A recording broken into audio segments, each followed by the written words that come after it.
தென்னிந்தியாவையும் வட இந்தியாவையும் இணைக்கும் ஒரு பாலமாக காசி தமிழ்ச் சங்கமம் நிகழ்ச்சி அமைந்துள்ளதாக மத்திய கல்வி அமைச்சர் தர்மேந்திர பிரதான் தெரிவித்துள்ளார். தமிழ்நாட்டிற்கும் வாரணாசிக்கும் இடையேயான பன்னெடுங்கால பாரம்பரிய கலாச்சார உறவுகளை வெளிப்படுத்தும் வகையில் ஆண்டுதோறும் நடைபெறும் காசி தமிழ் சங்கமம் நிகழ்ச்சி 4வது ஆண்டாக நேற்று தொடங்கியது.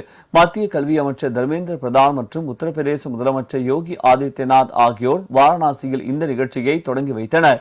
நிகழ்வில் உரையாற்றிய தர்மேந்திர பிரதான் வடக்கு மற்றும் தென்னிந்தியா இடையே ஒரு கலாச்சார பாலத்தை உருவாக்கும் தொலைநோக்கு பார்வையுடன் பிரதமர் நரேந்திர மோடி கடந்த 2022ஆம் ஆண்டு காசி தமிழ் சங்கமத்தை தொடங்கி வைத்ததாக கூறினார்.